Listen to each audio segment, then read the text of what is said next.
La vidéo du jour est un peu spéciale, les amis. Habituellement, quand on vous parle d'une affaire, on essaie de vous donner un maximum d'informations pour que vous puissiez vous faire votre propre avis et plus simplement pour que vous puissiez connaître l'affaire dans ses moindres détails. On vous présente le contexte, le déroulé des événements, l'enquête, le procès s'il y a eu procès, etc., etc.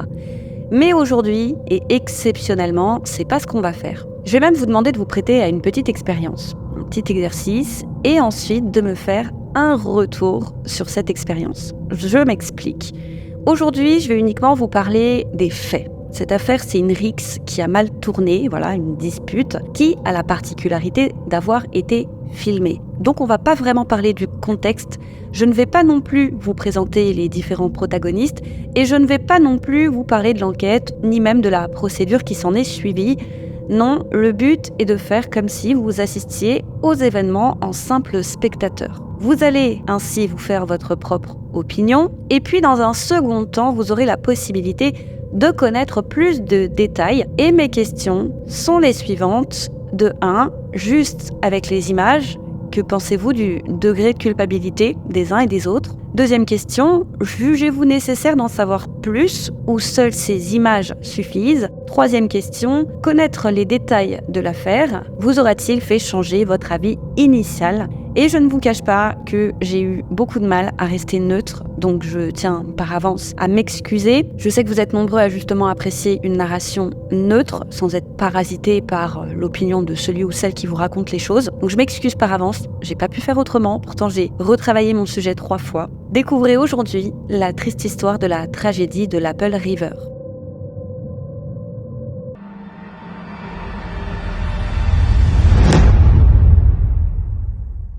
Comme toujours les amis, n'hésitez pas à vous abonner et à liker la vidéo. Cette semaine, direction la petite ville de Prior Lake, aux États-Unis. Celui qui nous intéresse aujourd'hui, c'est Nicolae Miu, un ingénieur en mécanique âgé de 52 ans. Au moment des faits, à l'été 2022, il vit avec sa femme, Sandra, dans une charmante petite maison entourée de nature. Et comme les deux aiment beaucoup les activités nautiques, eh bien, ils ont prévu de se rendre à la célèbre Apple River, une rivière bordée de végétation située au nord-ouest du Wisconsin. Et le couple a prévu d'y retrouver toute une bande d'amis ainsi que des membres de leur famille pour faire ce que les Américains appellent du tubing. Le principe du tubing est simple.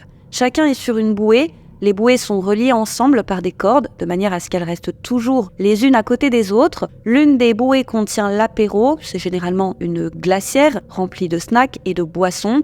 Ne reste plus aux participants qu'à grimper chacun sur sa bouée et à descendre la rivière en se laissant porter par le petit courant. Avouez que ça a l'air sympa. Et quand donc le jour J arrive, le 30 juillet 2022, Nicolae et Sandra sont plus que prêts. Ils ont tout préparé, maillot de bain, lunettes de soleil, mais pas que. Comme ils ont l'habitude des sorties en mer, ils ont aussi prévu de prendre masque, tuba et j'en passe.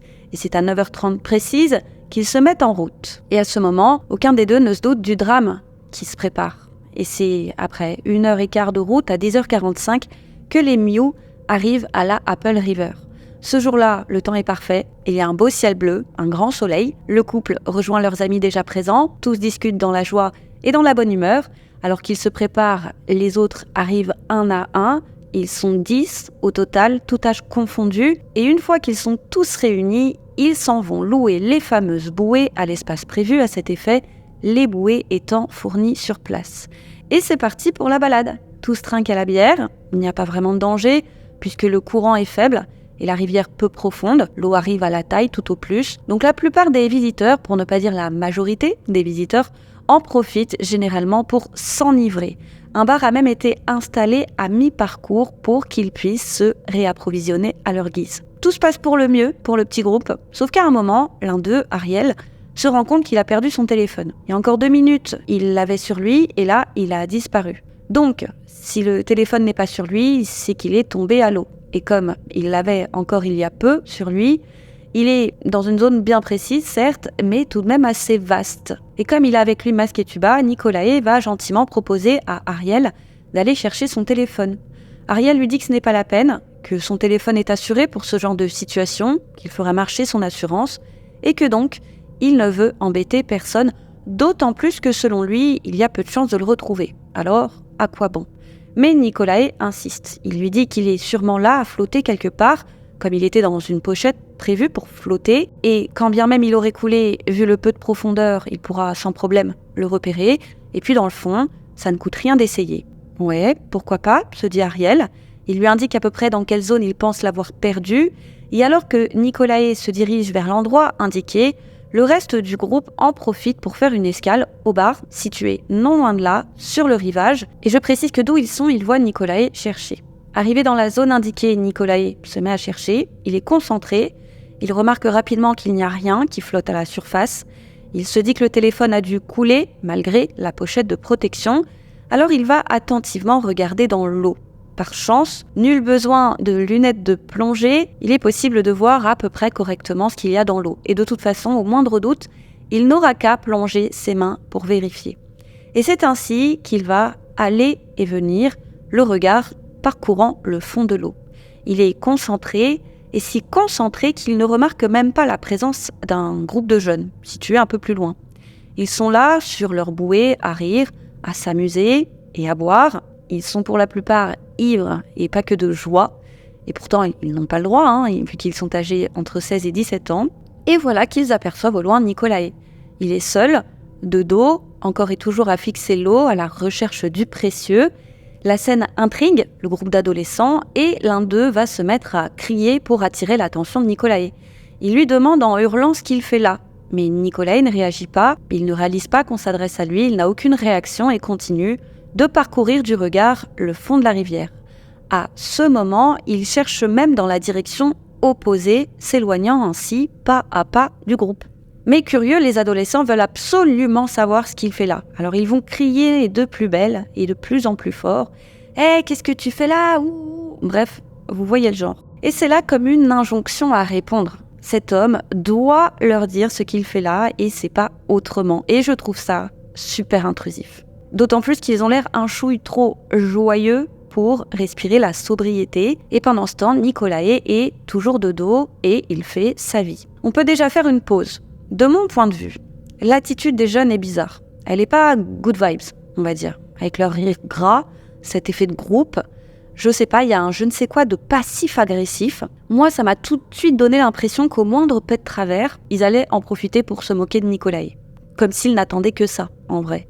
Et bien sûr, ça ne va pas louper. Alors que Nicolae est encore et toujours de dos, un jeune de la bande croit l'entendre dire, je cite, « petite fille ».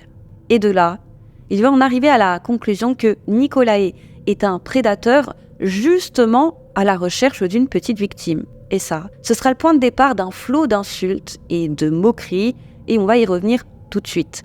Mais moi, ça me conforte dans l'idée que ce groupe de jeunes voulait simplement se payer la tête de Nicolae, quel que soit le prétexte. Comme si un prédateur allait se présenter en tant que tel. Ah bah vous tombez bien, vous auriez pas vu là justement une petite victime dans le coin, ça m'intéresse. Et comme de par hasard, on n'entend pas petite fille sur la vidéo. On ne sait pas ce que Nicolae a dit. Et on n'est même pas sûr qu'il ait dit quoi que ce soit comme il était de dos. Cette histoire de petite fille, je pense que c'est juste une excuse. Et le jeune qui a cru entendre ça va se payer le luxe de jurer sous serment. Le vice, c'est le tournevis, comme on dit. Alors ni une ni deux, pensant surprendre en pleine action un prédateur, l'adolescent en question va le taxer de P, plus loin, Do, plus loin, le reste. Voilà, en hurlant bien fort. Et vous connaissez l'effet de groupe, tout le monde va le suivre. C'est déjà petit de se moquer gratuitement d'une personne dans son dos, mais vouloir absolument que la personne s'en rende compte, qu'elle entende tout, c'est tellement bas. C'est dans quel but, si ce n'est d'humilier, et en bande comme ça? C'est à croire que plus l'autre sera gêné, plus il sera mal à l'aise, blessé, et plus ce sera drôle. Et quand vous mettez ensemble des mean boys, c'est l'étincelle. Voilà qu'en une fraction de seconde, comme je vous le disais, c'est toute la bande qui l'accuse du pire. Ah, regardez-moi ce gros bip, il cherche des petites filles. Le gros bip, qu'est-ce que tu fous là, le gros bip? Vous voyez le genre. Et c'est un flot ininterrompu en sachant qu'il s'avance toujours plus. Et vu la distance, cette fois, pas de doute, Nicolae entend tout. Mais il a l'intelligence de ne pas rentrer dans leur jeu. Il ne répond rien. Il continue encore et toujours de leur tourner le dos, tout en continuant de s'éloigner. Voilà, il marche dans la direction opposée. Il essaye sans doute de faire abstraction, de rester concentré sur le téléphone, mais les adolescents insistent. En plus de parler bien fort, d'en rajouter 15 couches, ils continuent de le suivre, en se rapprochant toujours plus de lui. Et bientôt, on dirait des vautours qui encerclent leur proie. Et alors qu'ils crient toujours plus, Nicolae tient bon et continue de faire comme si de rien n'était. Et voir ça, le voir essuyer autant d'insultes, dégueulasses, en silence, le voir essayer de prendre sur lui, de ne pas réagir, de faire semblant de ne pas entendre pour ne pas leur donner de grain à moudre, ça m'a touchée.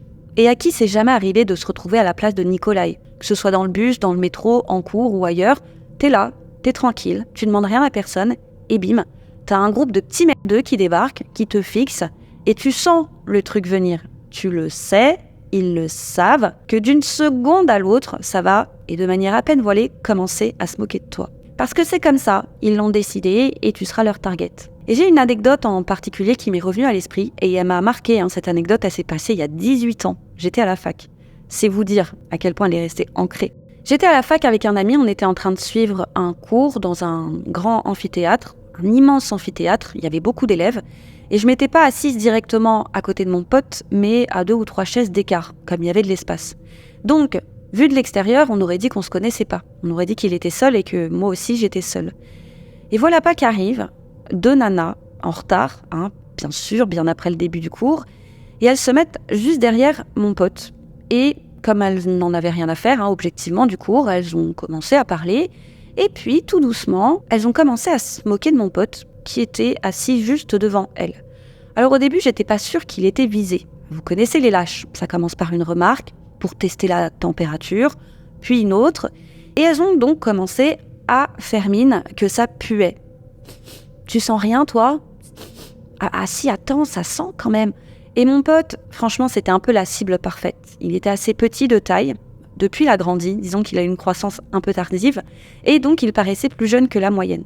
Là, elles se sont dit, super. Et elles continuaient.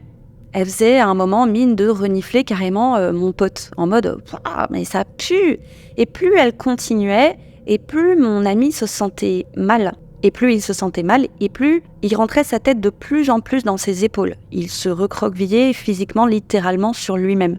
Et voir cette scène, j'étais aux premières loges, ça m'avait brisé le cœur. Ça va. On a compris. En plus, il répond pas. Ça suffit. Vous l'avez humilié. Il a eu son compte. Ça va. Mais non. Elles insistaient. Elles continuaient. Et comme je vous le disais, au début, j'étais pas sûre qu'elles s'en prenaient à mon ami. Et à un moment, c'était devenu évident, jusqu'à attirer l'attention de tous les élèves autour. C'était de la pure humiliation.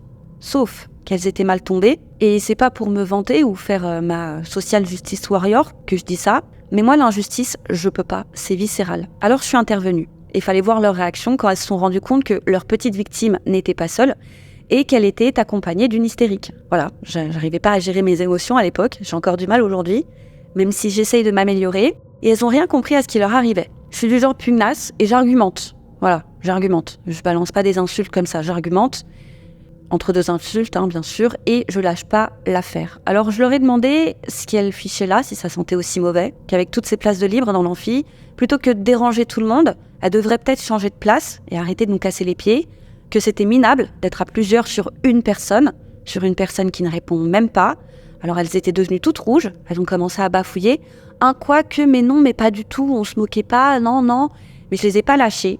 Voilà, je leur ai dit qu'on était là pour apprendre, que leurs problèmes d'odorat, on s'en carrait. Je leur ai demandé s'il y avait de si amusant à se moquer des autres en public, ce que ça pouvait leur procurer d'agir comme ça. Et bla, il faut vraiment avoir le cœur noir, mais vous êtes minables, vous devez avoir des vies bien tristes. Bon, dégagez les poufiasses, bref.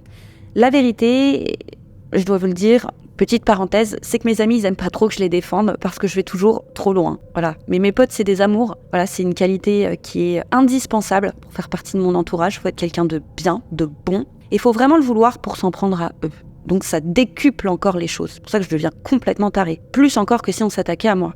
Bref, je les ai pas lâchées, les 2 poufs, et elles ont fini par partir toutes honteuses. Et c'était à leur tour de rentrer leur tête dans leurs épaules. Et je m'étais demandé à l'époque ce qui serait arrivé à mon pote s'il avait été seul. Je m'étais demandé en fait combien de temps elles auraient continué à se foutre de sa gueule. Combien de temps ? Ça aurait duré combien de temps ? Donc Nicolae, j'ai trouvé qu'il était dans la même position que mon pote. Voilà, il encaisse, Mais à un moment, regardez où sont les jeunes, jusqu'où ils sont physiquement allés, à force de s'approcher encore et encore, tout en l'insultant, bien évidemment. Les voilà qui sont à quoi 3-4 pas de Nicolae, à hurler des choses humiliantes, encore et encore. Et là, vu la configuration, Nicolae ne peut plus faire semblant de les ignorer. Et puis, c'est trop, c'est trop. Qui parmi vous serait resté de marbre ? Alors il y a 2 solutions. Soit vous répondez, soit vous rentrez la tête dans vos épaules comme mon pote, et vous souffrez en silence. Et ce que Nicolae va faire, c'est qu'il va se retourner, et d'un coup d'un seul, il va foncer vers eux. Et j'avoue que ça surprend, on dirait même une scène de film d'horreur, quand le monstre fonce d'un coup vers sa victime. Et les premiers surpris, ce sont les bullies. Eux qui étaient avachis sur leur bouée, comme des nababs, les doigts de pied en éventail, ça a le mérite de les faire se redresser, et certains sautent même de leur bouée. Tous s'écartent de Nicolae. On ne sait pas très bien ce que Nicolae fait à ce moment-là. Il a l'air de chercher quelque chose dans l'eau. Il fait le tour des bouées. On voit bien à sa tête qu'il est énervé. Ce qui veut dire qu'en fait, il les a entendus et depuis longtemps, qu'il s'est contenu. Mais tout de suite après l'effet de surprise, les jeunes recommencent à l'insulter. Ils hurlent en cercle autour de lui. Certains sont debout, d'autres sont encore sur leur bouée. Puis, rapidement, Nicolae se ressaisit et s'éloigne. Et là, je pense qu'il essaye de reprendre le contrôle. Il vient de semi-vriller, il doit se dire non, bon, lâche l'affaire, va-t'en, ce sont des imbéciles, fais comme s'ils n'étaient pas là. Mais c'est la double peine qui se profile. Et oui, puisque en plus d'avoir ce groupe qui ne s'arrête pas, He's on camera, scripting. He's on 4K. Yo, the new iPhone got that good quality. What do you say?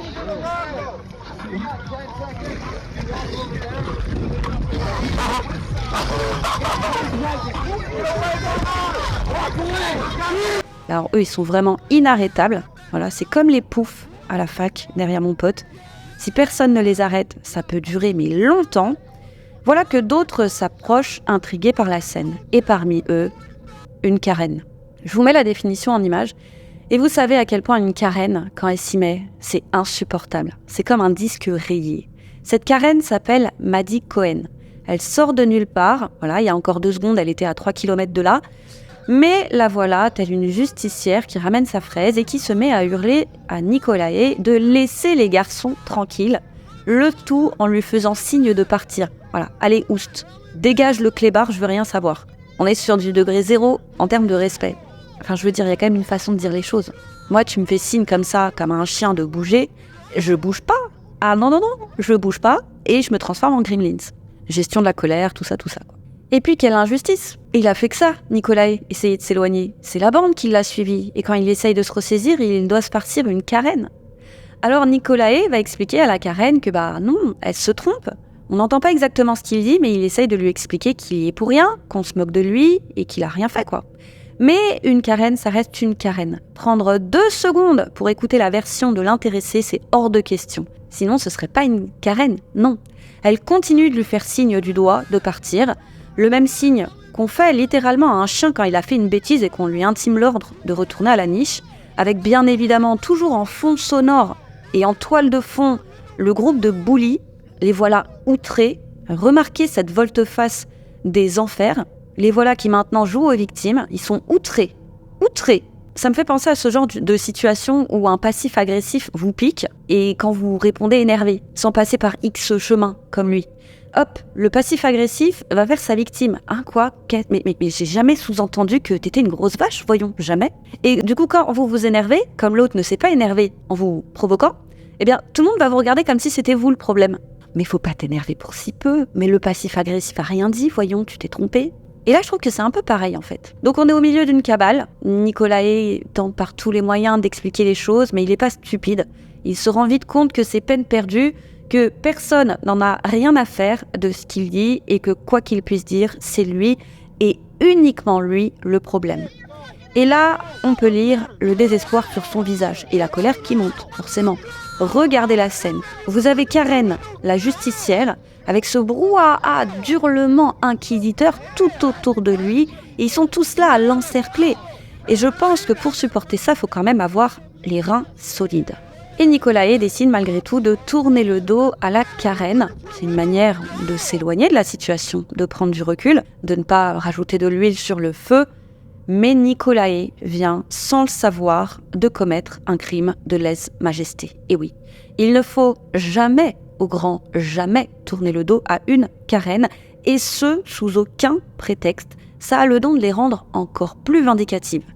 Puisque dans sa tête, une Karen se considère un peu comme la police des polices. Elle a toujours raison, et quand elle dit quelque chose, tout le monde doit l'écouter, on ne lui tourne pas le dos, et cette Karen ne fait pas exception à la règle. En plus de continuer à lui hurler de partir, elle s'avance, elle le colle, et alors que Nicolae est toujours de dos, elle le tire par le bras pour qu'il se retourne, histoire qu'il a un gros plan sur ses amygdales, pour qu'elle puisse bien continuer de l'enfoncer, vous voyez ? Et toujours avec son doigt qui lui fait signe de retourner à la niche, et encore, et toujours avec ce brouhaha de fausses victimes tout autour. C'est assez intense, je trouve, comme situation.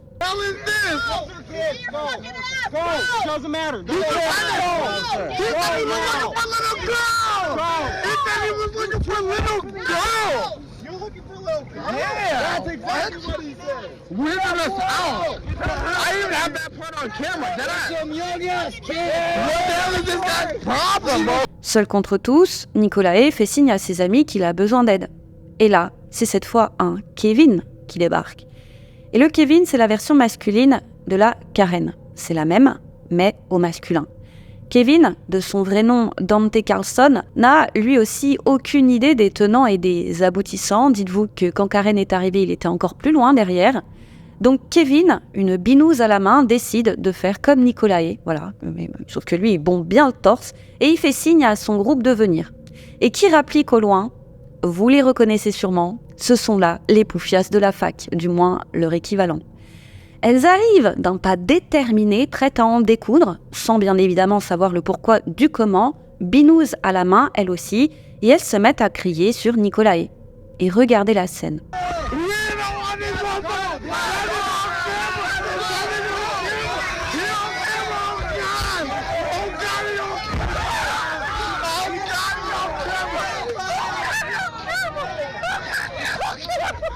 Est-ce qu'on dirait pas la scène cliché d'un teenage movie des années 2000, quand les méchants bien caricaturaux arrivent en bande pour s'en prendre au héros qui n'a rien demandé à personne, et dont le seul tort est de respirer.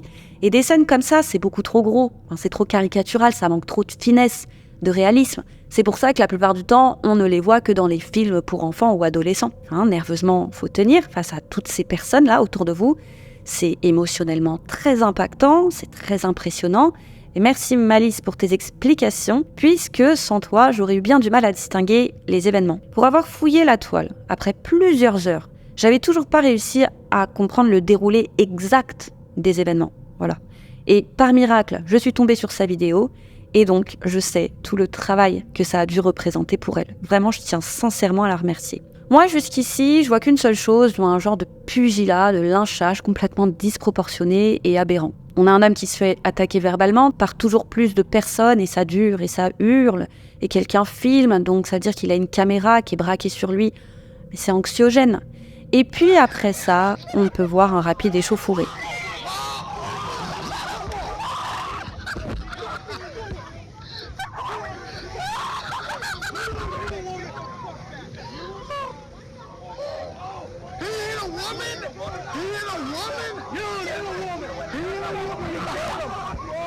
Puis à ce moment, tout le monde se met à hurler et certains se mettent même à fuir. Et pour cause, il vient de se passer plusieurs événements qui sont allés beaucoup trop vite pour être perceptibles ou alors qui se sont passés hors champ. Mais regardez ce qu'on peut voir sur cette image. Regardez ce que Nicolae a dans la main.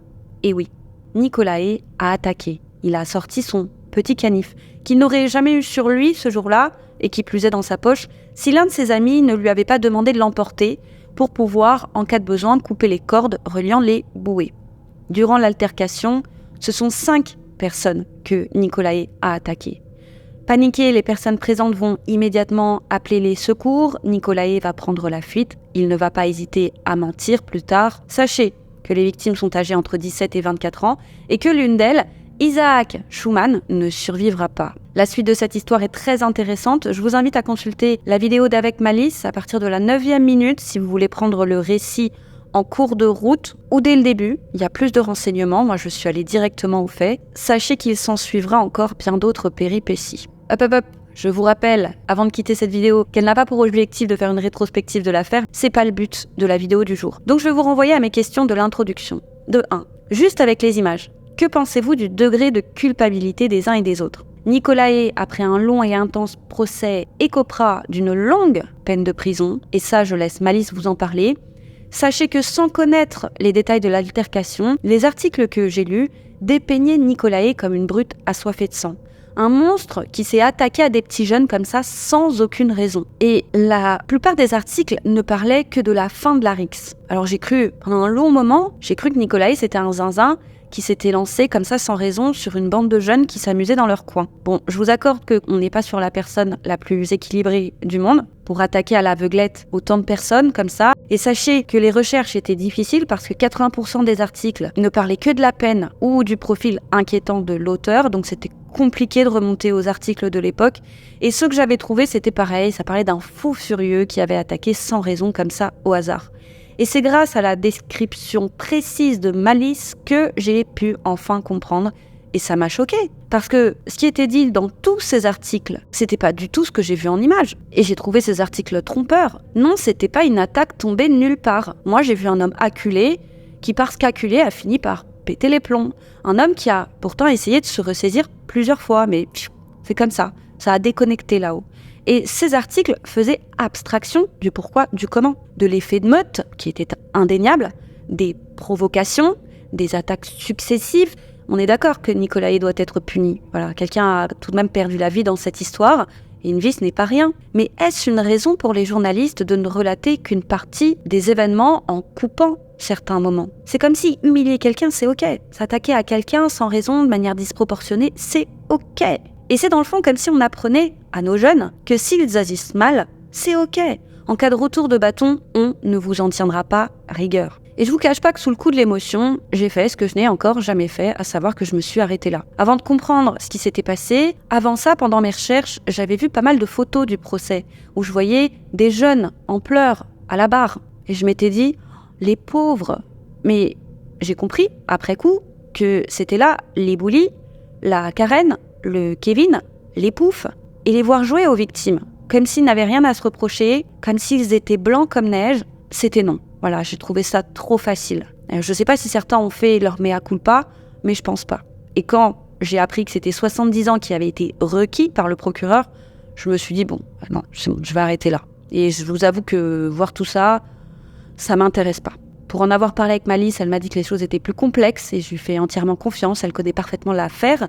Mais moi, je passe mon tour. Je sais que dans le fond, je fais ce qu'il ne faut pas faire, à savoir réagir à des images sous le coup des émotions et m'obstiner à ne pas vouloir connaître la situation dans sa globalité. Voilà, c'est le meilleur moyen de ne pas correctement évaluer les choses, je le sais. Et comme je vous le disais en introduction, on peut voir des images, avoir un avis sur ces images et complètement changer d'avis en connaissant tout le background. Mais comme je savais que je pourrais vous rediriger vers une vidéo complète et bien faite, je me suis dit que je pouvais pour une fois me permettre, voilà, de ne pas aller plus loin. Et j'avais pas, en fait, envie de m'imposer le reste. Donc je vais vous renvoyer à mes questions de l'introduction. De 2. Jugez-vous nécessaire d'en savoir plus ou vous pouvez, peut-être, comprendre mon point de vue que de ne pas creuser plus. Et de toute façon, je sais que j'en saurai plus puisque j'aurai vos feedbacks et j'ai eu un début de feedback par Malice.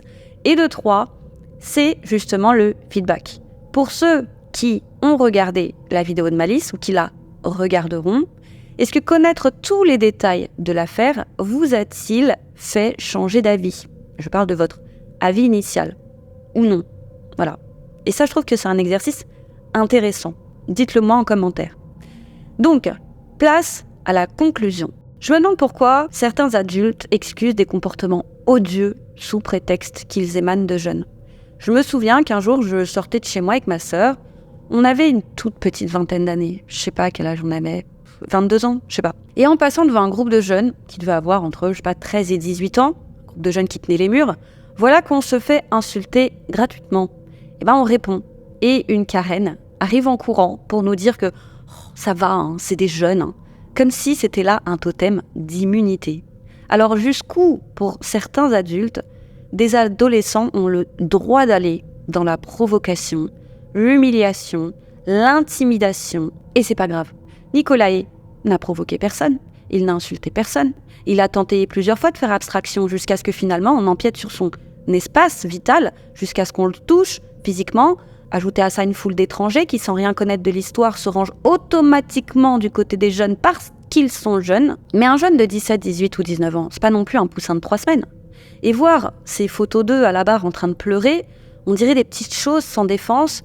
On est loin des vautours tout-puissants affalés sur leur bouée qui taxaient un inconnu de pédocriminel. Et bien fort pour que tout le monde entende. C'est pas rien comme accusation. Je veux dire, il aurait mieux valu qu'ils lui disent qu'il puait, quoi. Et que dire du mal que des paroles peuvent faire, de l'impact, encore une fois, d'accusations graves, et de l'impact de vivre une profonde injustice, ajouter à ça une meute de personnes intimidantes. Avoir demandé, le procureur, c'est pas la peine totale, 70 ans de prison, pour moi, c'est nier tout ça. Et puis comme on dit qui sème le vent récolte la tempête. Voilà ce qui est susceptible de se passer si vous commencez à vous en prendre à un inconnu comme ça, sans raison, si 99% du temps ça se termine, comme avec mon pote de la fac qui courbe les chines, ou comme je l'ai fait en protestant avec véhémence, eh bien à de rares occasions ça peut se terminer en drame. Preuve en est. Voilà un troupeau de moutons qui a pensé s'en prendre à une brebis égarée, mais qui se sont retrouvés nez à nez avec un loup, qui a eu une réaction disproportionnée. Et ça, d'une certaine manière, c'est mettre sa propre vie en danger. Bref, je vois plusieurs leçons à tirer dans cette affaire. La mère d'Isaac a déclaré que son fils était, je cite, le rêve de toute mère, qu'il aimait l'école, qu'il aimait apprendre. Ce sont là les paroles d'une mère, je comprends. Mais dans la vie, on ne doit pas le respect qu'à ses parents. Et il n'y a pas que des leçons de mathématiques ou de grammaire qu'il faut apprendre. Il y a des leçons plus importantes comme le respect, le vivre ensemble, l'empathie, et j'en passe. Il aurait suffi qu'un seul de ces jeunes disent aux autres de s'arrêter pour qu'Isaac soit toujours en vie. Et il y a une autre leçon à tirer. Parfois dans la vie, il faut savoir, entre guillemets, vaincu, et ne pas répondre à la stupidité et à la méchanceté d'autrui. Nicolae doit tirer des leçons. Voilà, il y a eu Isaac, mais il y aurait pu avoir aussi 4 autres Isaac, et rien ne justifie d'ôter la vie. Et on représente un danger, un grand danger même pour la société, si on est incapable à ce point de gérer ses émotions. C'est un fait. Mais Karen et Kevin doivent aussi tirer des leçons, écouter les versions avant de se mêler d'une histoire et de prendre parti. Les piastres, à quoi ça sert d'intervenir si on est déjà dans une situation de 1 contre tous ? À quoi ça sert de venir se rajouter à toute une bande ? Les ados moqueurs, ils tourneront probablement 7 fois leur langue dans leur bouche la prochaine fois que leur viendra l'idée de se moquer de quelqu'un. Personnellement, je t'aurais donné un suivi psychologique obligatoire à tout le monde. C'est bien beau de pleurer, mais dans la vie, quand tu cherches, tu trouves. Cours de gestion de la colère pour un tel, cours d'empathie pour un autre, je sais pas, de savoir-vivre. Là, on les voit tous, tout propre, la larme à l'œil, en costard, et je dois bien vous avouer qu'il y a quelque chose dans cette histoire qui a court-circuité mon empathie. Et mon empathie, elle est XXL. Et une trop grande empathie, c'est toxique. Ça suggère également une mauvaise gestion de ses émotions. C'est absolument pas quelque chose de positif quand c'est exacerbé, je tiens à vous le dire. Et je vous avoue que je préfère encore creuser sur d'autres affaires plutôt que de couvrir le procès de ces mal éduqués qui ont juste eu le malheur de tomber sur le mauvais pigeon. Voilà, sorry, d'où le relais passé à Malice.